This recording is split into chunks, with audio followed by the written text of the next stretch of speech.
Hello friends, मैं धर्म मार्ग लेकर के आपके पास फिर से आई हुई हूँ। जी हाँ, मैं पिछले कई महीनों से धर्म मार्ग नामक शीर्षक के अंतर्गत कुछ आध्यात्मिक और धार्मिक विचारों को लेकर के आप तक वीडियो शेयर करती हूँ। मैं अपना परिचय दे दूँ। मैं डॉक्टर मंजू जैन, मेरा आपको नमस्कार है। मैं retired associate professor from essential degree college Kanpur. तो साथियों, मित्रों, मैं पिछले कई महीनों से जो मेरा रूटीन चल रहा है धर्म मार्ग नामक शीर्षक के अंतर्गत आपके प्रसंग भेजती हूँ, छोटे छोटे, जो कि बहुत ही सारगर्भित होते हैं, बहुत ही उपयोगी होते हैं और इतने ज़्यादा महत्वपूर्ण है कि हमने बड़ी बड़ी बीमारियों तक में हम जंग इसको जीत चुके हैं।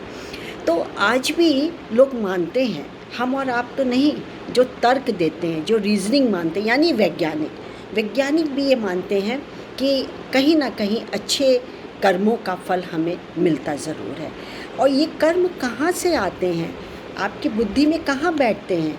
जब हम धर्म मार्ग को अपनाते हैं। पता है, हर एक का निचोड़ यही है कि धर्म मार्ग को अपनाना हमारे लिए कितना महत्वपूर्ण है, कितना ज़रूरी है। और इस धर्म मार्ग के अपनाने से, क्योंकि धर्म मार्ग के अंतर्गत इतने अच्छे अच्छे विचार, इतने उत्तम उत्तम विचार है कि उनमें से हम दो चार को भी अपने में आत्मसात कर ले तो सच मानिए हमारा जीवन सफल ही सफल है। तो आज भी मैंने इसी श्रृंखला में एक बहुत अच्छा विचार सोच के रखा है, जो कि धार्मिक और आध्यात्मिक और सुपरनेचुरल पावर से भी रिलेटेड है, लेकिन तार्किक भी है।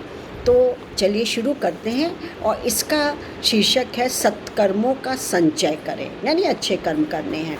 और इसको हम तक लाए हैं कर्नल शिवदान सिंह जी। श्री कर्नल शिवदान सिंह जी, आपका बहुत बहुत धन्यवाद है कि मैं आपकी बात जन जन तक रख रही हूँ। तो शुरू करते हैं। चलिए।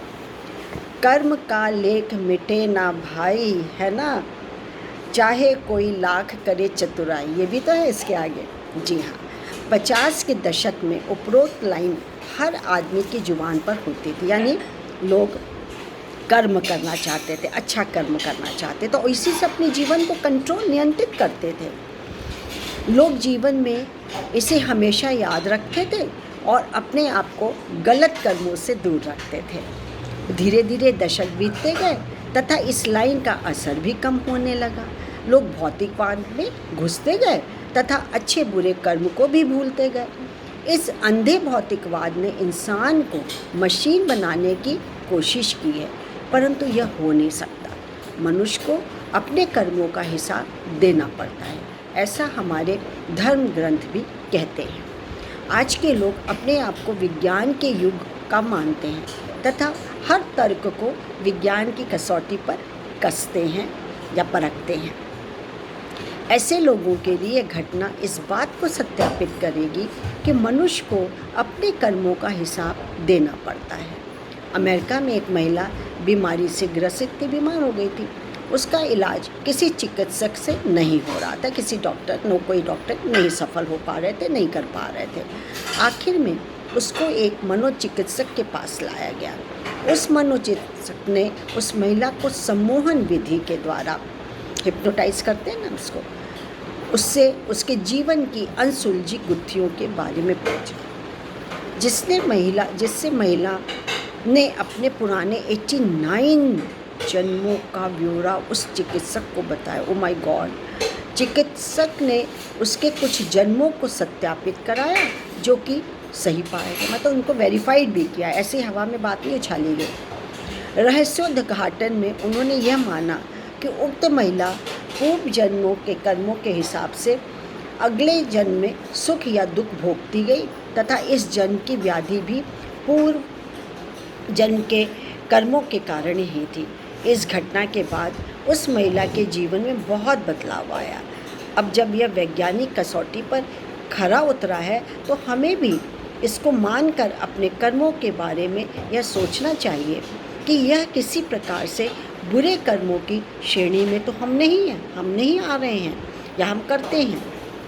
इससे किसी का अहित तो नहीं होता, समाज की व्यवस्था तो नहीं बिगड़ती।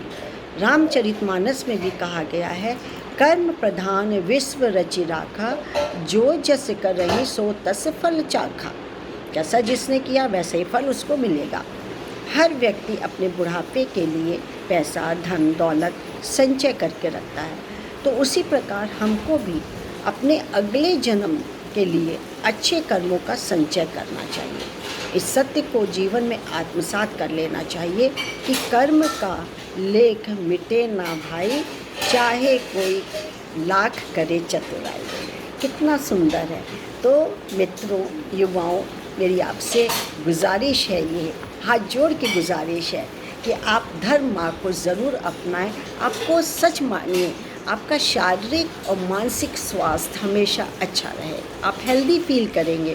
क्यों? क्योंकि गलत काम हम कर ही नहीं रहे। इस जन्म में भी हम अच्छा काम कर रहे हैं और संचित बटोर करके हम अगले जन्म को भी अच्छा कर रहे हैं। सब कुछ अच्छा ही अच्छा है, और परिवार को और हम समाज को भी, राष्ट्र को भी, हम देश को भी हम अच्छा कर दे रहे हैं, अपना बेस्ट दे रहे हैं। तो चलिए आज बस इतना ही। फिर मैं एक नए प्रसंग के साथ आपके सामने उपस्थित होंगी। तब तक के लिए मुझे आज्ञा दीजिए। नमस्कार। Thank you.